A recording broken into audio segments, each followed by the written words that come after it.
Welcome back, everybody, to another episode of the Still Curtain podcast. I'm your host, Tommy Jaggi, editor of StillCurtain.com, and joining me, as always, is contributor Shayne Kubas. Mike Tomlin is coming back to the Pittsburgh Steelers. His words, not the words of the organization, although I would expect that to be coming soon. We're going to talk about that and whether or not this is the right decision. I know that Tomlin wants to be here. We're going to talk about the Steelers' loss to the Bills. Obviously, they've been eliminated from the playoffs. And what this team can do to get back on track in 2024, the biggest offseason changes that they need to make. But let's start with that news this week. Shayne, let's talk about the Steelers' wild card loss to the Bills. Obviously, they fell 31-17 in this game. I mean, the Steelers have a tendency of doing this now. What's 5 playoff games in a row? They've been outscored 66-0 in the first quarter of those games. In this game, they got down 21-0. They were fortunate to get that blocked field goal. They went down. And at one point, Shayne, it was a 24-17 game. I was like, this is within striking distance. There's a shot here. And their defense just could not get the Bills off the field, ran down their throats, essentially sat on the clock there. And that's all she wrote. Let's just start by sharing your thoughts on this game. Is this how you thought the Steelers versus Bills wild card game would go?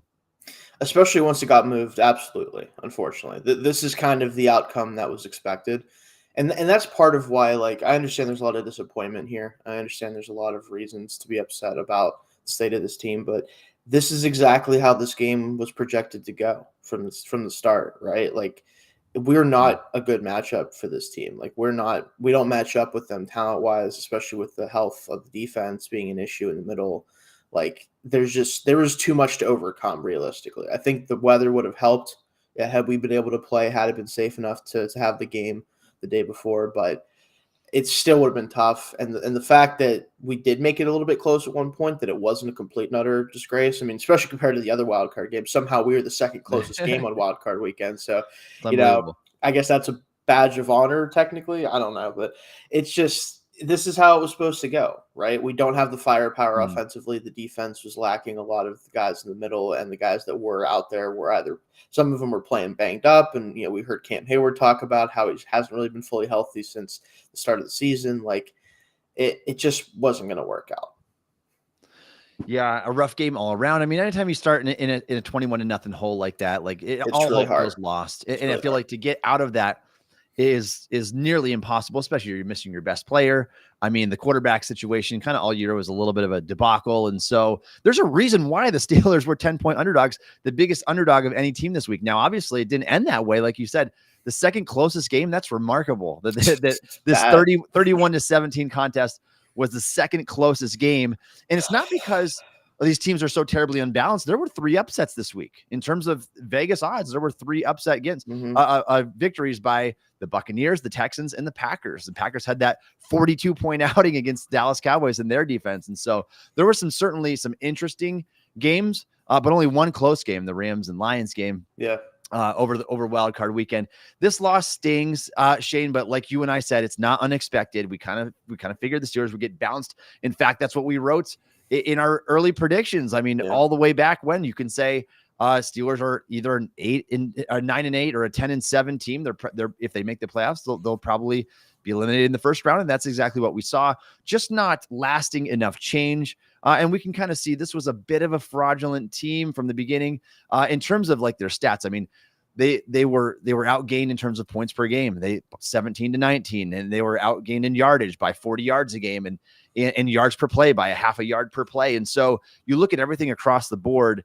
I think this team was playing above expectation in comparison to where they were and where all the numbers say that they are. Yeah, the underlying. And it's not surprising to see them go on the road against Josh Allen and company and not come away victorious in this one. Any other thoughts you want to share from that loss, Shayne? I mean, I will say, like, although Mason had some bad moments, I think he acquitted himself rather well. I think that the version of him that we've seen over the last 4 games could be the version that he is. Like, I don't know if this is necessarily fluky at this point.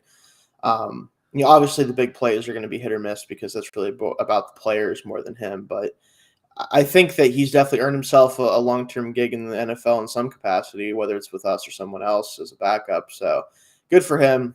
The players, they did their best. I really think. I think a lot of the tackling issue was certainly not great, but for the most part, I think that they did give their best effort. They're just not as talented as this team. Yeah, I mean, Rudolph, he had a couple of plays that were nearly made. Like you talk about the pass in the end zone to George Pickens that hit him in the hand. Would have been a difficult catch, but not a terrible ball. And then the other one to Pickens over the middle of the field in the red zone that kind of just went through Pickens' hands again. I don't really know what happened there. It was good coverage, but I mean, I don't think that he played the worst game. I mean, you look at the box score numbers, 5.9 yards an attempt. If I would tell you that Rudolph is going to have 5.9 yards an attempt and throw an interception in this game, I would say there's no chance Steelers are winning, and they didn't. Right. But if you look at if you watch the film in this game, I think that he did. I would say it this way, Shayne, as well as you could expect a quarterback in his particular situation to do. He only became the starter in week 15 and was asked to take on a bigger role than he anticipated. I mean, this guy was getting his commercial real estate license a little bit ago, and so I do think he did enough to revamp his career and stick around in the league for several more years because of what he did down the stretch there. So hats off to him. Obviously, the Steelers fell short, though, in the end. There were some questionable things, some officiating in this one. But still, I mean, it wouldn't have made the difference in the game. And I want to be very clear about that. I'm not gonna be a fan that's sitting here and arguing and saying, man, if only officiating would have went our way, the Steelers get this win. No, the Steelers were going to lose this game either way. There were some questionable calls, like there is in pretty much every game, and you can argue that if TJ Watt's presence might have been able to make a difference, perhaps it draws that line a little bit closer. But again, I still can't say the Steelers would have been favored with TJ Watt, even when they were at that. The one time that I thought, man, you could really use Watt right about now is that when Steelers were down just a touchdown and say, man, we got to get the Bills offense and Josh. That's when he would. Those are the situation he thrives, and he can say, all right, maybe Watt could get a forced fumble or something right now, a strip sack. Obviously that didn't happen. And so here we are, we're starting the offseason early, later than most, but still earlier than we would have liked to. And I guess if there's one positive thing to come out of this, Shayne, the Steelers, because the wild card round had 3 upsets, the Steelers moved back up in the draft order 3 more spots. So I guess that's a little bit encouraging if nothing else. They were sitting at 23 before. They're going to be at pick 20. I mean, is what it is. You're splitting hairs here, but every bit of draft capital matters, especially if they ultimately end up being in the market for a quarterback. I don't know if they will or not, but something worth noting there. Let's talk about some of the other things from the aftermath of this game here. Najee Harris had some comments that were interesting that I thought about calling for in-house changes. He's like, we've got to do something else. And he used the word in-house change a couple times there during his post-game press conference. And what do you make of that? What do you think the changes are here that he's referring to? Personally, just based on the comments throughout the season from him and other players, I think it's the accountability coming from above and not amongst the players, because something that's been talked about a lot is that Tomlin has allowed his players, his veteran players, to kind of handle the locker room, to kind of handle themselves, like allow the players to be players, right? Be people. He doesn't want to have to police them or be accountable for them all the time, because he wants them to have a sense of self-accountability, which I think is great. Ultimately, like I think is a great skill that every player should have, especially in this league where sometimes it isn't even capable of coming from above you, right? Like sometimes teams just are a mess and you have to watch out for yourself and you have to police yourself. I think the problem is that really worked when we had those veteran Steelers teams in the early to like mid 2010s and the late 2000s. Like those guys didn't have to have any other voice besides kind of their own collective, right? Like Tomlin was the coach, but he allowed them to just kind of do what they needed to do. Now I don't think there's enough of those guys in that locker room to influence everybody else to do the same thing. And I think Najee sees that. I think he sees it with guys like Pickens, who again, super talented, but has some issues. Deontay's had some of that in the past too. Like some of these guys just, they're not veterans enough to understand like how to do that for yourself. And I know that Tomlin's capable of not bringing the hammer down per se, but like being accountable for these guys and making them accountable. And I think Najee sees that. And I think other guys have said it too, that it's time for him to kind of do more of that, and just the staff in general doing more of that than maybe they've had to in the past. Yeah, based on Najee's comments, for sure. We've heard it from other players. We've heard it from Tomlin say that that's kind of how he runs things there. Yes. And if that's the case, though, Shayne, I would question, why are we drafting a guy like George Pickens then? Why are we drafting a guy who needs that accountability it needs to be doing these things. And so I feel like there needs to be the proper balance there. I'm not sure if the Steelers have it. Najee doesn't seem to think so. And that's why I think he's referring to some of these changes. And again, we're speculating about what his thoughts are exactly. He didn't get into specifics, and nor that would just makes he. the most sense. Yeah. Yeah. And so because the Steelers have already had some surface level changes, some things, I mean, they got rid of Matt Canada. That was one of the changes. And yet he's still talking about more in-house changes. And so I do find those comments interesting. I think we'll learn more about what some of those changes could be here pretty soon. And Shayne, I want to talk about Mike Tomlin after the game. He was furious. I mean, it was Brooke Pryor of ESPN who asked him, didn't even get to finish her question, just started her question by saying, Tomlin, you've got a year left on your contract, and boom, he was bolded. He was to the door. Didn't want to hear anything about that after that loss to the Bills, and you could just tell the disgust on his face from being asked about his contract situation and knowing where that question was leading, talking about his future with the team. He didn't want any part of that. You go look at other people like Nick Sirianni. He was asked a very similar question, and I think that he gave a very professional response for it. I just want to know what you think, Shayne. Was that the proper response for Tomlin? Should he have stayed there and gave a response to that question, even if it was like a harsh one? Was he right to kind of just bold after that? So here's my issue is that I agree that the best thing for a coach to do in these situations, because unfortunately, whether you like it or not, part of the job is handling the media and to answer questions. And you're never obligated to give them the answer they want or the answer they're trying to get from you. But I think him responding that way, again, this is a guy that understands his position right now. It's been 7 years since they've won a playoff game. He's frustrated. I'm sure the rest of the team is frustrated. He doesn't want to hear or immediately after this game about his contract situation, because that's not what he's worried about right now. Clearly, he would have wanted to talk about the game, right? Because that's just what happened. And I think the fact that she asked that question or tried to, I personally don't like that the question was asked at the time, because we kind of know, like, all the rumors have been swirling. He's heard them, I'm sure. It's probably why he addressed the team not long after that to tell them that he's coming back, because he knows these rumors are out there. Like, I think he understood that, like, she was asking that because of those rumors, right? And I'm never going to tell a guy, like, oh, if you're frustrated, you should just have to sit there and deal with it. Like, it's his prerogative. If he didn't want to answer that question, if that was if he was done with it, then he can do that, right? I would have liked him to answer it and sat there and dealt with it, just because I think that's the best thing to do. As you said, Sirianni did it. Now, granted, he's got some stuff that he has to kind of defend himself really hard right now. But still, like, I think that, again, the question, don't love it, but it's also her job, and she felt that she needed to ask that question. It's not like she's like, well, if she was like, well, it's a good thing you're like, if she would have been like really like that would have meant messed up, I would understand. But like, again, I don't necessarily blame him, because I can't say that I wouldn't also want to do the same thing if I was in his position. But I also agree that he probably should have just let it slide and answered the question. Yeah, I think there was a more professional way to go about it, obviously, instead of kind of like the eye roll thing and then bolt to the door. And even if he would have just said next question, like something as simple as that, or I don't want to get into that right now.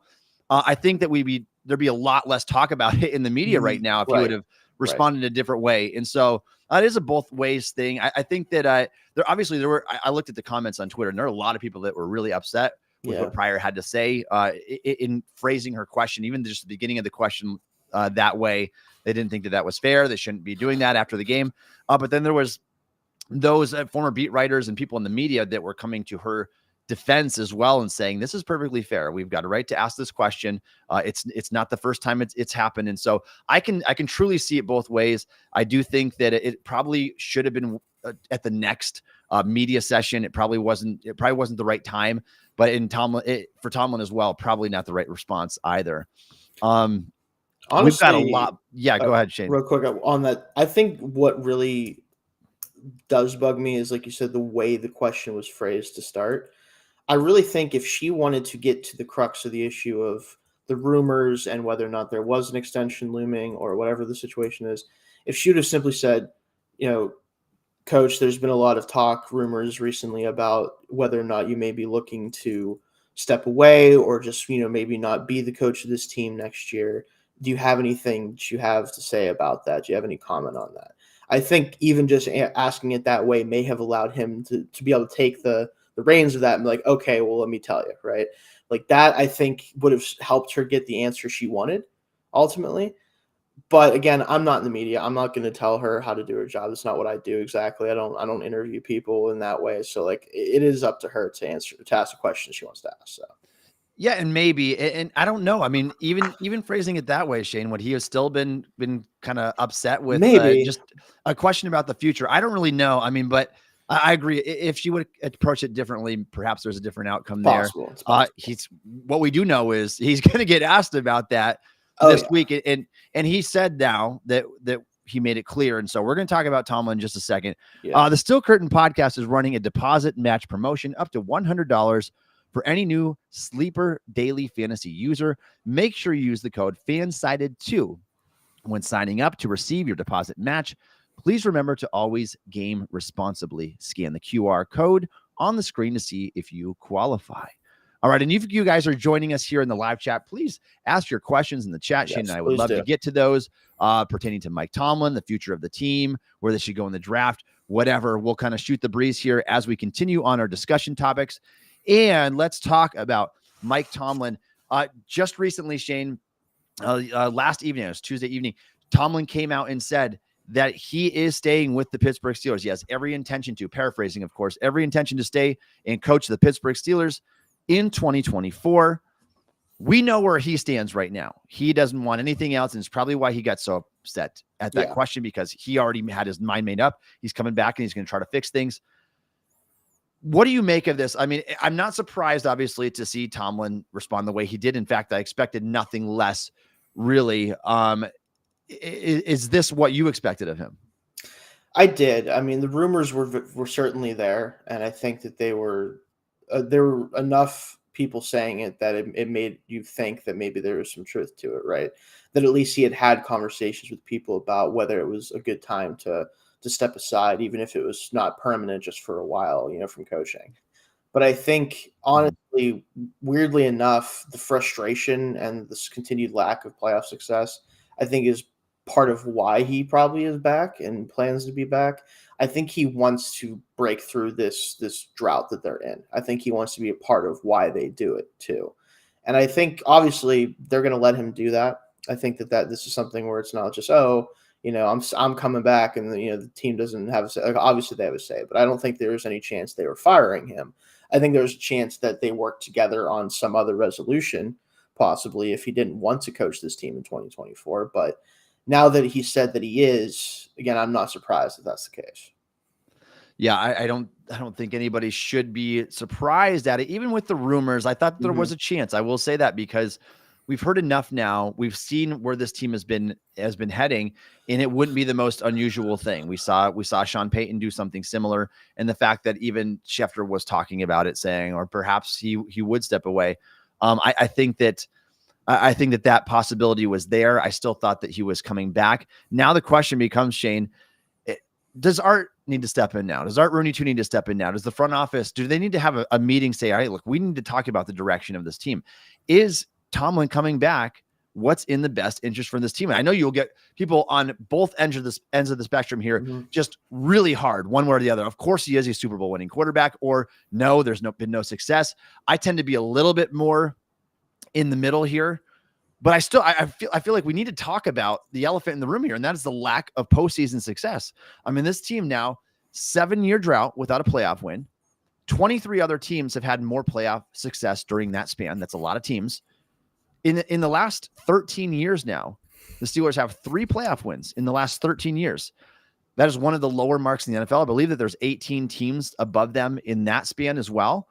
And some have just crushed them out of the water. Like the Patriots have 16 playoff wins. The Chiefs have 13. Teams with 11, 9, 8. And just teams with significantly more. And some of those teams are of coaches who just lost their job. Like Pete Carroll, for example. The Seahawks have 9 playoff wins in that same 13-year span, where the Steelers have 3, and Pete Carroll is now out of a job. And you could say, oh, he left on his own terms. No, I mean, these are mutual partings here. Yeah, the Seahawks met with Carroll. The Patriots met with Belichick. They wanted to go a different direction.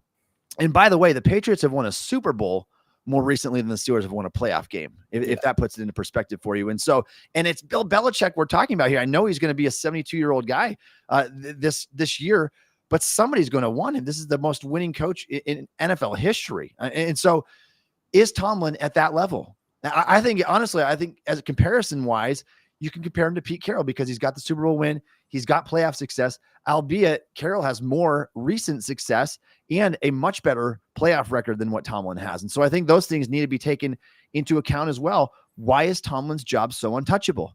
Why is he this coach who now we can't even dare mention his name about being removed from this position when other guys who have more postseason success have already been removed from that?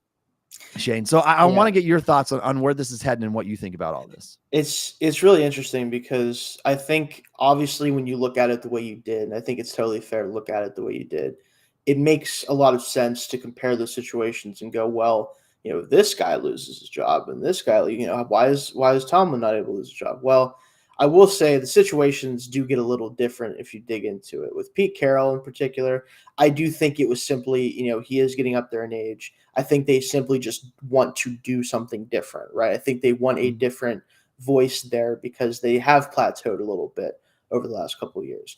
Now, obviously, the Steelers have plateaued as well in their own special way. But again, I think it's more about the direction that the team generally wants to go, and that's not in the direction that they think Carroll can take them at his age, right? And with Belichick, they bottomed out, right? They finally bottomed out. And I think that's the key thing is I think the Steelers, from their perspective, they don't want to change their direction in terms of who's calling the shots, and they haven't bottomed out, right? Like neither of those two things have happened.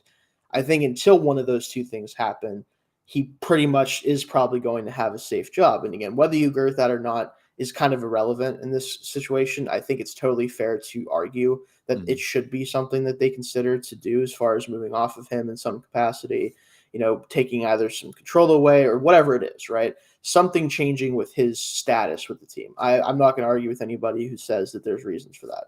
But in terms of why it hasn't happened, I do think it's simply that they haven't bottomed out and they don't want to change direction. And until those things happen, he's probably going to be the coach here.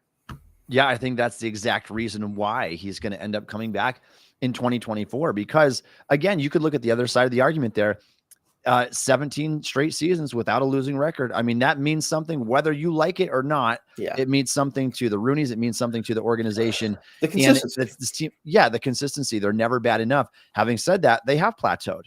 For 7 years now, they have plateaued as a team that is 500 or slightly above 500 and just bounced from the playoffs every time. If they do make it in those appearances, they've been pretty humiliated these last 4 playoff games now.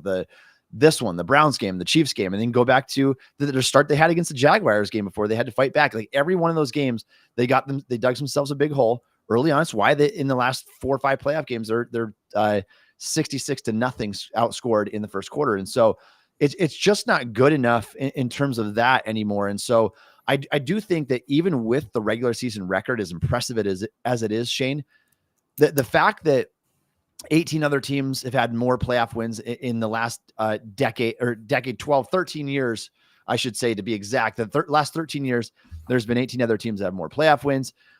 In the last 7 years, I mean, there's been 23 other teams that have had more playoff wins. And to kind of put this into further perspective, Shayne, the Steelers since 2011 have been as successful, as the Panthers, the Jaguars, and the Titans in the playoffs. Also the Dallas Cowboys, who are very underachieving team too, which is again why they're probably getting rid of Mike McCarthy this offseason. But there's a lot of interesting things because I feel like in my mind, Shayne, it's like my mindset has always been postseason success. Build a Super Bowl roster, get yourself back to the Super Bowl. Nothing else matters. I don't care if you get 9, 10, or 11 wins every single year. If you are not having postseason success, what is this all about? Are we just trying to fill seats and get an entertaining season, or are we trying to build the next dynasty? And so I feel like if you look at some of those teams at the top, they're crushing in terms of their playoff wins right now, and even they are at risk of losing their coaches. And I want to go back to the Nick Sirianni example. The Eagles were 14-3 last year. They were number 1 in every single category, most offense and defensive categories. They just had a stellar team. They go all the way to the Super Bowl. They lose the Super Bowl like 38-35, lose by 3 points in the Super Bowl. And 1 year later, after going 11-6, 1 year later, and getting bounced from the playoffs, just like the Steelers did with a slightly better record, Sirianni's job is in serious jeopardy right now. Like he's very much at risk of losing his job because the ownership doesn't put up with failure when it comes to the postseason. It's why this franchise, this Eagles franchise, they got rid of Andy Reid, the great Andy Reid, who is the second best coach that I've ever witnessed probably in my lifetime next to Belichick. They got rid of Andy Reid, and 2 years later, they won a Super Bowl with Doug Peterson because they knew that things were getting stale and they needed change. I feel like the fatal flaw of the Rooneys is they always hold on to personnel, players, coaches longer than they should. I think we saw this with Roethlisberger. I think we saw this with guys at the tail end of their careers that they give that one extra contract to that they probably didn't earn or deserve. They probably got paid based on their past production instead of what they were going to do in the future. And we're seeing it with the coaching staff as well.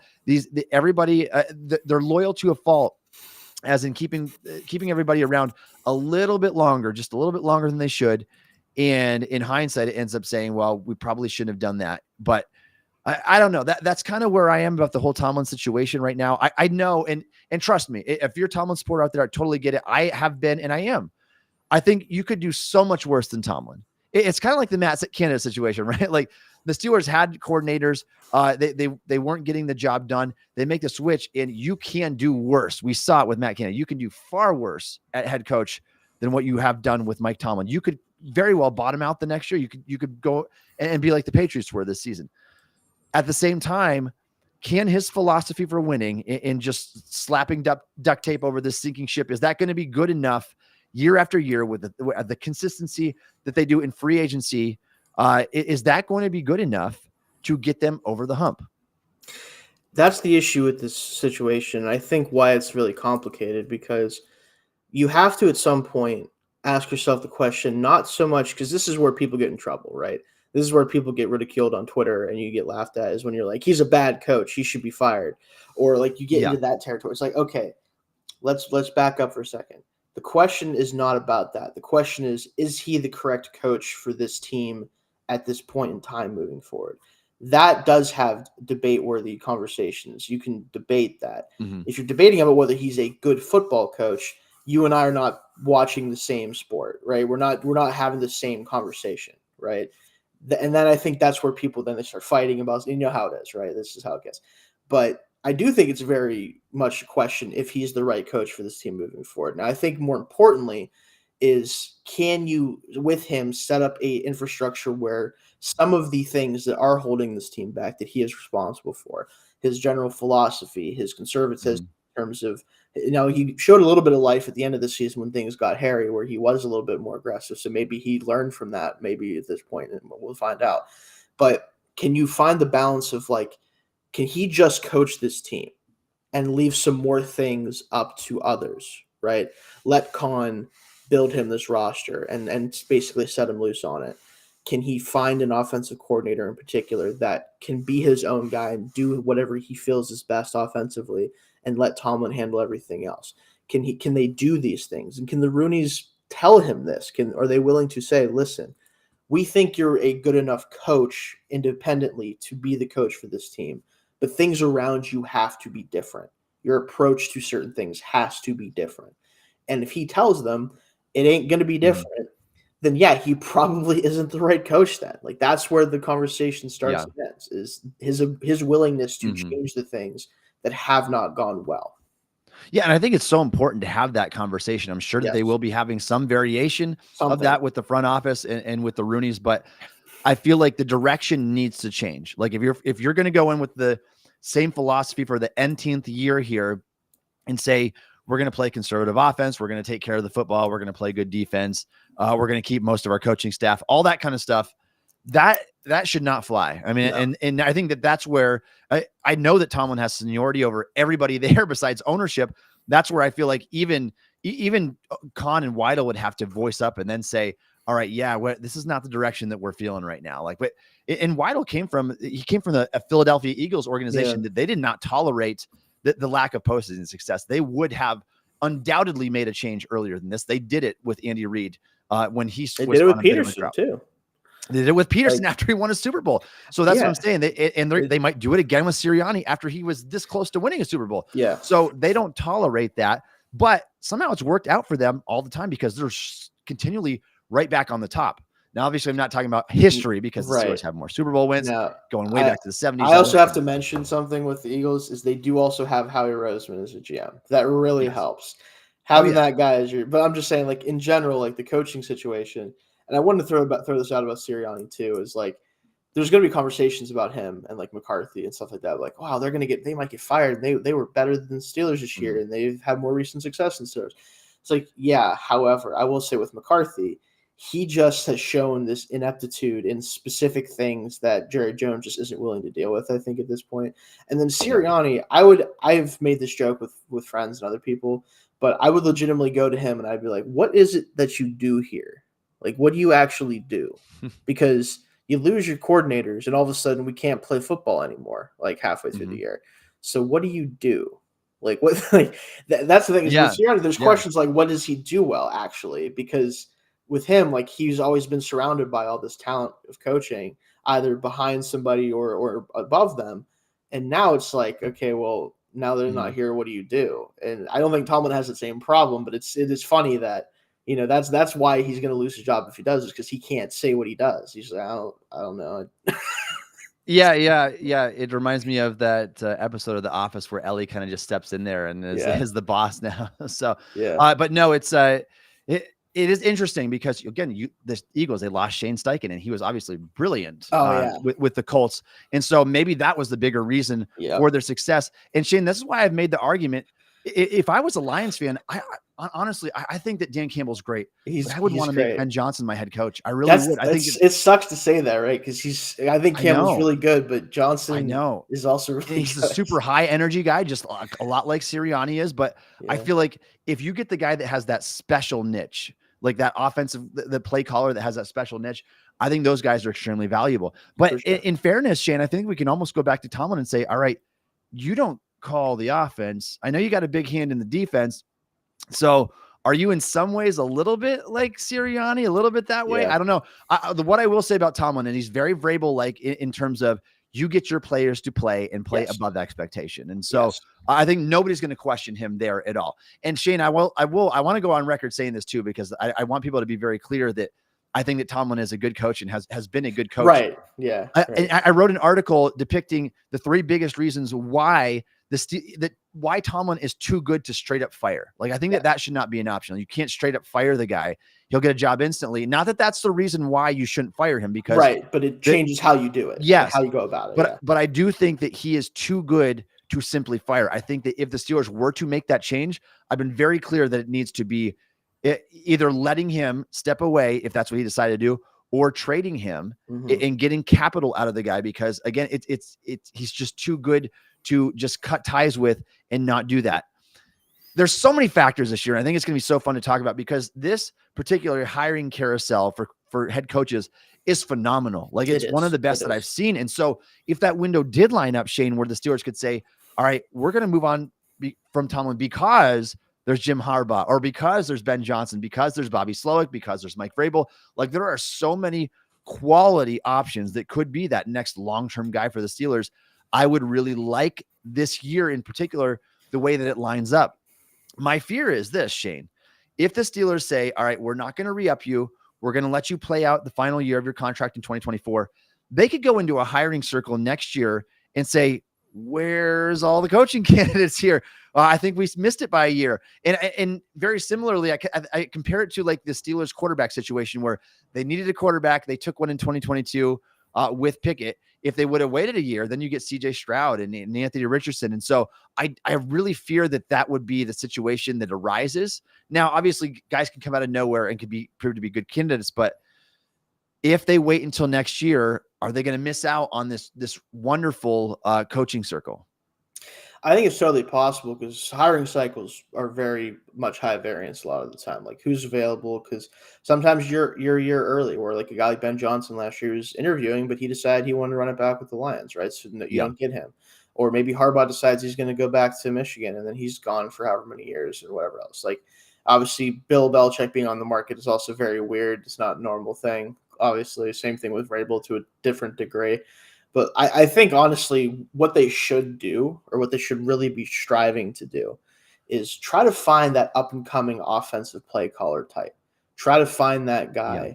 Bring him in under Tomlin. Make sure that he is kind of having the ability to just do whatever he feels is best with the offense, and see if he's a guy that does turn into a potential head coach candidate. Because then maybe it is, as much as Steelers fans hate for me to say this word, promoting from within might actually work out in that situation. You might be able to say, hey, Mike's going to step away or he's going to do whatever. He's already on the team. He knows the players. They like him. They'll know how the players feel about him.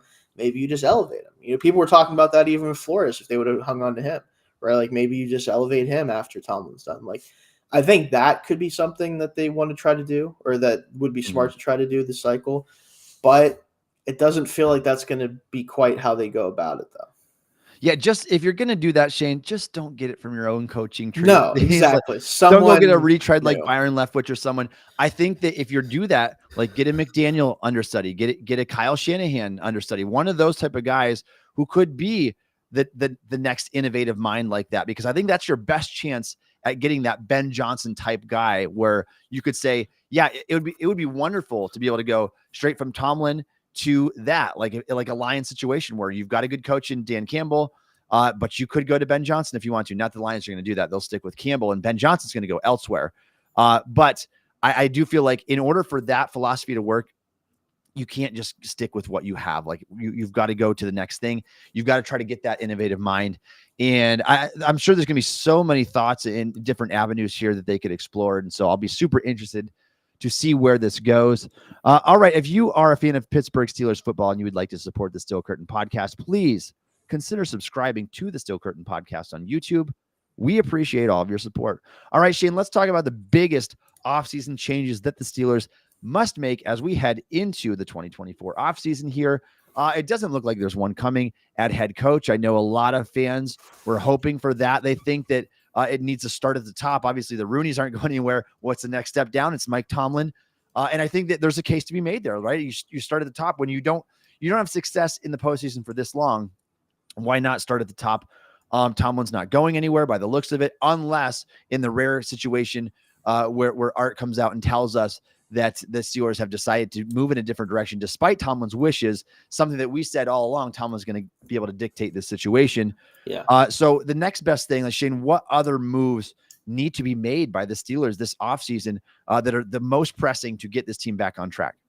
So I'll start with coaching. I think that's a good place for us to start. We can kind of go back and forth on the coaching aspect, then we can talk about players, needs, all that stuff. But coaching wise, I think there's one of two options I'd want them to go with in terms of offensive coordinator, not in terms of two different people, but two different avenues, right?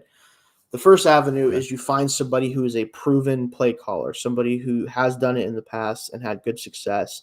You know what to expect from them. It's an offense that is modern to some degree, at least, that if you have a quarterback that can at least run it, you're going to have somewhat success. Because we saw, even with this offense, with Mason Rudolph, when they just ran it properly, when he was making the right decisions, it was effective. Maybe not as effective as you still hope it to be, because the big plays were a factor in that you're not going to get every week. But it was still much more effective than the version of the offense we had before that. Mm-hmm. Somebody in who has done this before, who is really, again, seasoned in this, and I think can stand up to Tomlin in certain situations, saying, hey, I don't want to be conservative in this situation. I want to do this. I want to do that. That would be really helpful, I think. Mm-hmm.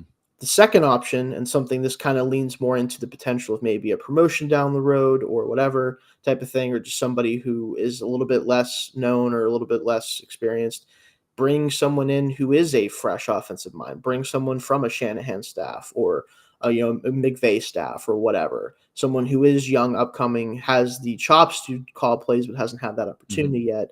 Bring them in, let them run the show, figure things out, see if you can get this offense rolling, regardless of who's playing quarterback or whatever else. I think those are the two avenues. And I have some thoughts on guys, but that's kind of my thoughts there.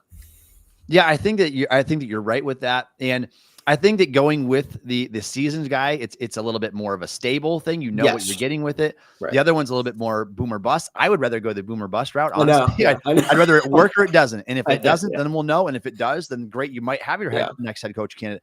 The only issue, Shayne, with this is you can't poach other teams as coordinators because they're already in an equal position. So that there's no sense of for example, like Ben Johnson moving from there No. to Pittsburgh because he's already got that job and it's already working out well for him.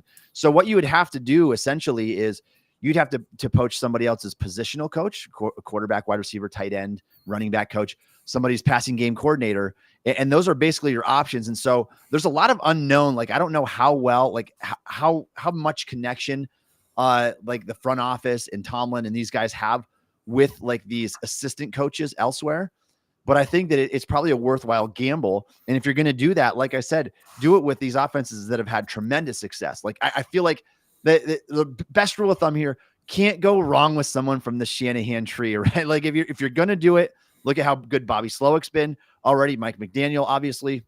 If you're going to do it, and just not knowing like the specific, like obviously I don't know every positional coach of every team.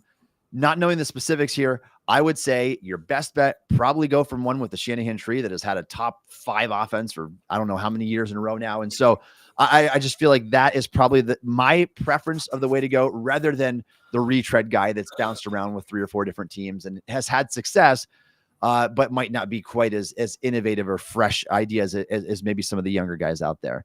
Apart from the coaching, well, let me ask you this first. Does something need to be done on defense too? Like, should Terrell Austin stick around next year? Was it good enough? I think that's. I know there were a lot of injuries and holes this year. That's the question. Real quick, I did want to mention, just to throw a few names out there as far as what I was thinking for the OC, depending on the thought process. One that I've heard a lot and makes a lot of sense. Again, it's pulling from that unknown, but also from a tree that has had success consistently. Clint Kubiak, the passing game coordinator of the San Francisco 49ers. Yes. Obviously, you recognize that last name probably, with Kubiak, if you're an NFL fan. But he's a guy, he's younger, 36. He's a passing game coordinator, like I said. He obviously has, I'm sure, a good amount of say in that offense and has helped out with that offense. So that would make a lot of sense. As far as a veteran offensive coordinator, a guy that I think is going to become available because of the coaching change, most likely, Shayne would make a lot of sense from the Seahawks. I think he's not going to probably get a head coaching job at this point. I know that there's some rumors about maybe him interviewing for some. I don't know if he actually has yet, but if he doesn't end up getting a job like that, right? He's a guy that has had pretty good success in his career with different quarterbacks, and he's been able to make that happen. So I think he'd make a lot of sense. Is a sort of retread, but not really. I mean, he is still not like this super, super experienced guy. Like, he has had several good seasons, though, as an offensive coordinator, so you know what you're getting. And then you mentioned it that this isn't really super likely, but I do wonder if, especially if he doesn't end up getting a head coaching offer, which I have seen some thoughts on this too. Frank Smith, the offensive coordinator for the Dolphins, who does not call plays right now, right? Like, McDaniel is the play caller, of course, because he's the offensive head coach. I think guys like that, who, if they're not getting the type of offers that they expect as head coaches, or not getting the run that they expect to get, sometimes it does make sense to go somewhere and call plays and prove that you can call plays and have that be your niche as an offensive coach. That would make some sense if he's looking for that opportunity, for sure. Yeah, and you mentioned that, like, it's not impossible to make that switch, right? But it's about the Benjamins too. Again, it just depends. It just depends on the situation. If he gets a pay raise and he has more flexibility and he can call his own stuff, I could see something like that happening, because he's not quite as young as some of these other guys out there. And I know everybody's going that innovative film junkie analytics guy. The Dolphins just talk so highly about him, though. They do, and I like him as a candidate a lot. I feel like probably the most realistic one that would be actually getting a promotion. I love Kubiak. Like, I love the idea of taking a passing game coordinator of the team who averages the most yards attempt like every single year, essentially, and putting him on the Steelers. Like, and that would be phenomenal. But let's talk about defense now. Shayne, what were your thoughts on Terrell Austin? Like, is he a guy that you thoroughly believe is going to have his job again next year? I think he will. And I think the issue is, if you look at this defense as a whole, right? They had issues limiting yards. They had a lot of games where they were giving up a ton of yards, but in general, they were still great at limiting points, right? Like, ultimately, as much as it's not necessarily an indicator of future success, if you can keep the other team out of the end zone, if you can keep them from scoring 20 points a game, which they managed to do just under that, you're probably doing enough right? And I think that you could argue that there's other guys that might be out there that would be a better fit. You could argue there's other coaches out there looking for an opportunity that might be more innovative than him. But I think because Tomlin is the defensive guy and he does have a hand in things, I think it matters less than maybe a team that doesn't have that situation, right? Where Tomlin is still going to have a lot to say with the defense. And if you have a guy that works well with him and you can shore up some of the stuff that they had issues with, and more importantly, just get guys back healthy in the middle, especially like that middle of the defense when it was healthy, it was pretty good. They managed to do things pretty well. So I think it's more about health, getting these guys back together, and just filling in some holes that they still have in the secondary. Yeah, I mean, I don't see him going anywhere either. No. And I think that if he had theoretically more to work with this year, if Holcomb and Quan didn't get injured, if they go out and get him a corner maybe next year, heaven forbid we have more than one corner on the roster. The one they had the whole year instead of waiting. For if you played the one you had, so wait until like week 7 after the bye or whatever to put him in over Levi Wallace, which is insane. But still crazy. But yeah, I feel like a bit more hole patching maybe on the defense, and you could get a better sample. I mean, the Steelers allowed just over 19 points a game this year, and they were top 10 in DVOA and EPA on defense. So I don't see a change being made there. No. I think it's much more likely to happen on offense. And I got to say, I am a little bit concerned that will the Steelers, it would not be out of the norm for them. Will they just keep Eddie Faulkner and Mike Sullivan and say, hey, I almost don't even want to talk about it, Tommy. I don't even want to entertain it right now because it's just too realistic. If he comes out and says that those two are going to be joint offensive coordinators next year, I can already just book the 10 wins and go home. I don't have to worry about like they'll just win 10 games again and they won't win a playoff game, and it'll just be like, because again, there's things you can change, and that's what that's really what this offseason is going to be about, is seeing what they change and what things we want to see them change.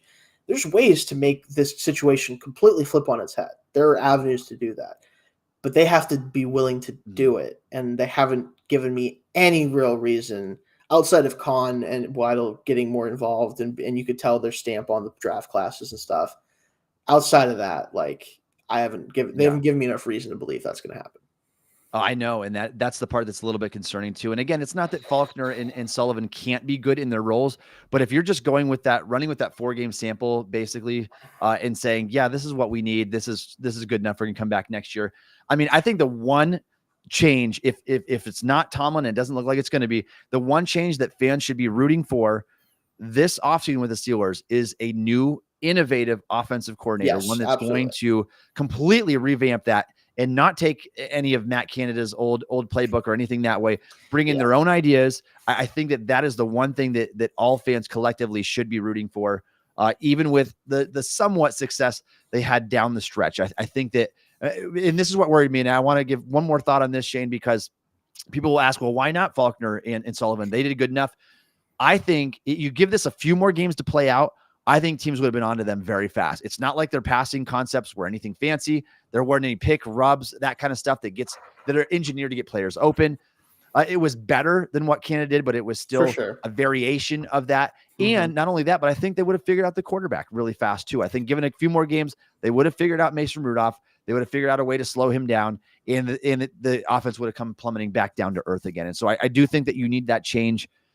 We won't get into players and stuff right now because it's a long show anyway. We're going to be talking about guys that need to cut probably by next week. So let's get into this. Do you have anything else that you want to say about that, Shayne? No, I think again, this really the biggest change that is likely that we know is coming in some way, shape, or form. Probably, again, I'll say probably, is the offensive coaching. Like, what direction do they go? That really matters more than probably anything else that they do this offseason. Yeah, it really does. And it'll be just such a punch in the gut. I feel like if they don't make that change, it's just same old with the Steelers. Yeah. So we'll try to think positive thoughts until then. All right, Shayne, before we sign off for today's episode, let's give our predictions for the divisional round of the playoffs. I know it stinks that the Steelers have been eliminated, but we got a fun weekend of football coming up. I mean, if you're a fan of just general NFL football and playoff football, these are some exciting games here on the slate. So Shayne, I want to start, we'll go one game at a time, and we'll start in chronological order here. And so 4:30 on Saturday, this is Eastern time we're talking about here. The Texans will be playing in Baltimore at the Ravens. We saw this game play out earlier in the season. I think it was like a 20-6 game in favor of Baltimore, if I recall off the top of my head. Something like that. Yeah. CJ Stroud is on fire though. I mean, like him and like Jordan Love, they're like the two stars in the making here in the NFL this year. Is it going to be enough? Like, what are your predictions for Texans Ravens on Saturday? So every bit of my soul wants me to pick the Texans for like obvious reasons. They are hot right now. The Ravens haven't played in quite some time, specifically their starters, thanks to not needing to beat us the last week of the year. and I feel like it's going to take a little bit to get going. It generally does. However, this Ravens team, despite the fact that we're 2-0 against them this year, one of them is not so fair to say, but still, they're really good. Like they're especially defensively. I mean, obviously Lamar's going to win MVP, and like the offense has been great and all that. That defense, I don't think they're going to throw up they're going to lay an egg like the Browns did. Right now, the Browns defense, they just didn't cover people. Like I don't know what that was about. That's still trying to figure that one out. But I don't think the Ravens are going to have that same problem. Now, does that mean that they can't beat them still? No, but I think that the Ravens will do enough to get this done, and Stroud will play very well and continue to cement himself as already a top 10 quarterback in the NFL, I think pretty easily in my opinion. But it's not going to be enough this year, I don't think.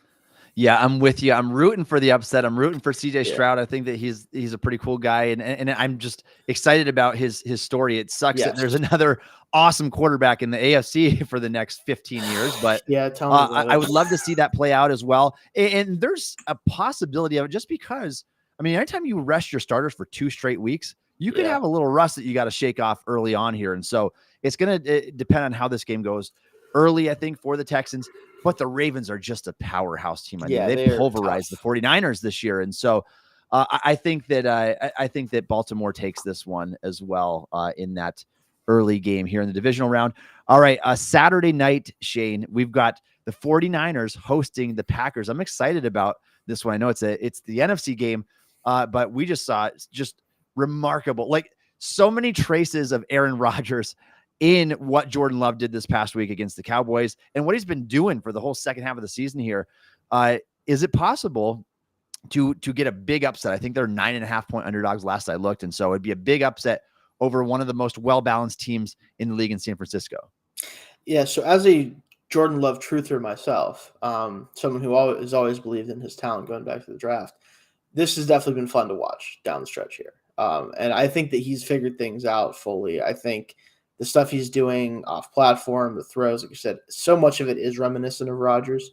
And I think that it really is scary for the rest of the league. The Packers can't keep getting away with this, right? Like we want to talk about the coaching consistency of the Steelers, which is awesome. But like the Packers quarterback consistency might be even more impressive considering it's a player situation, right? Like I don't know how they keep getting away with it, but good for them. As far as this game though, the Niners, the problem with it is Jordan Love could put up 35 and they probably still won't win because the Niners offense against Joe Barry's defense might as well be me trying to go out there and cover people. Like, I'm sorry. Like, that's just how it is. And the Packers will say, oh, well, for the first 3 quarters, we really held the Cowboys down. Yeah, it's different thing.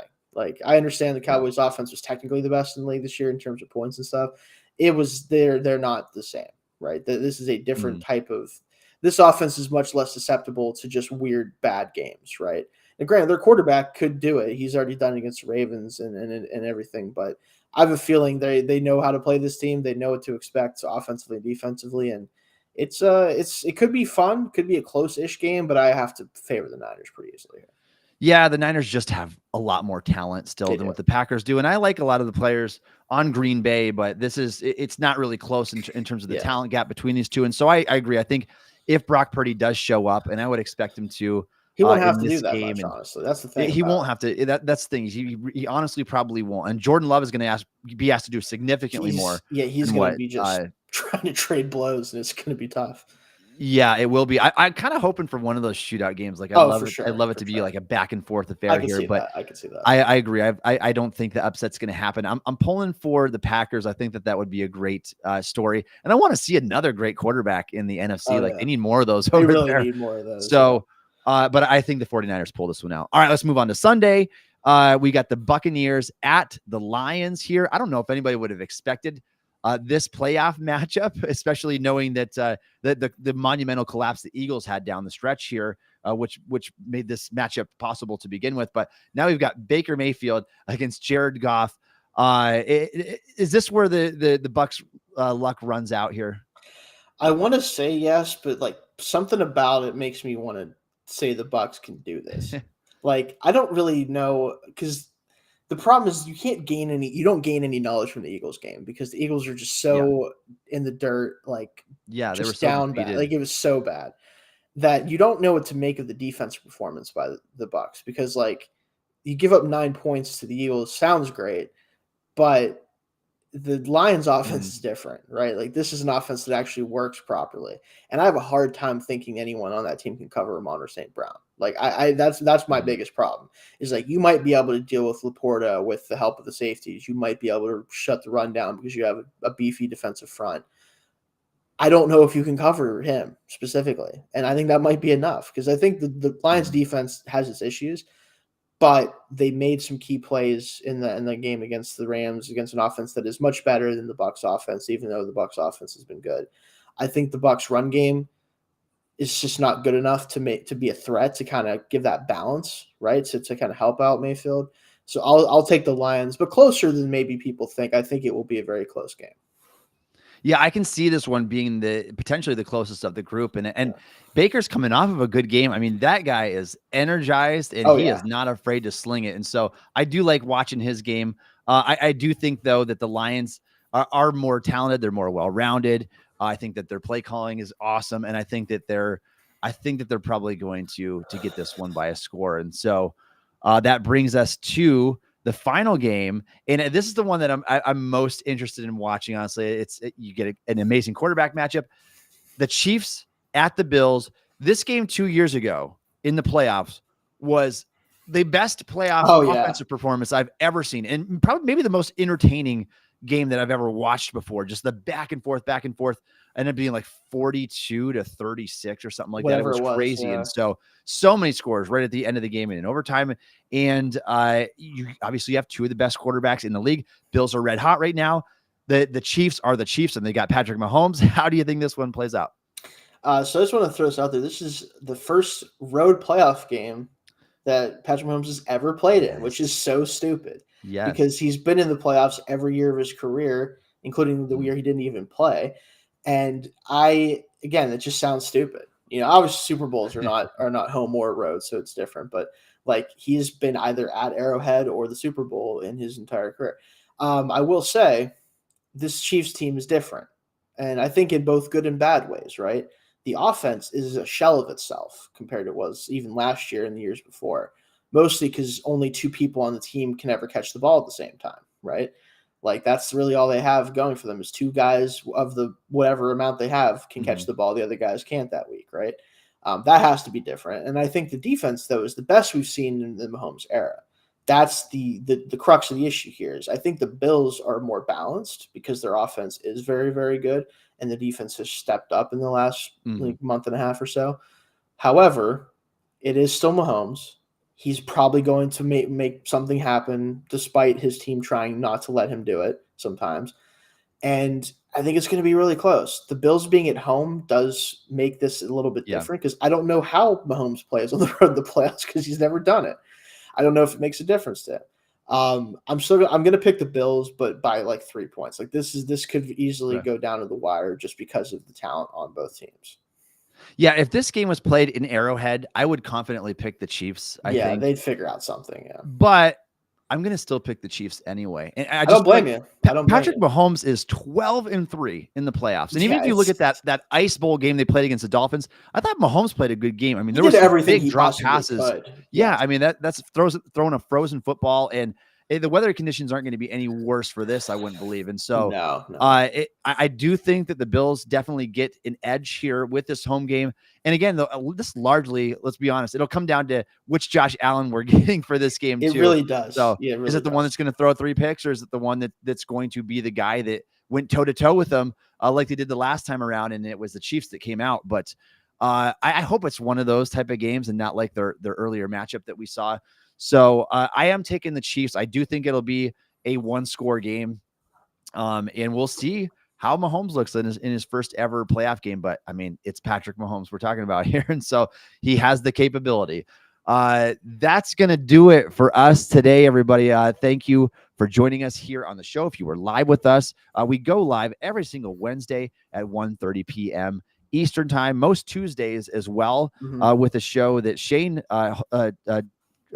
holds up for here. as well. And so if you'd like to catch both of those shows, 1:30 both days.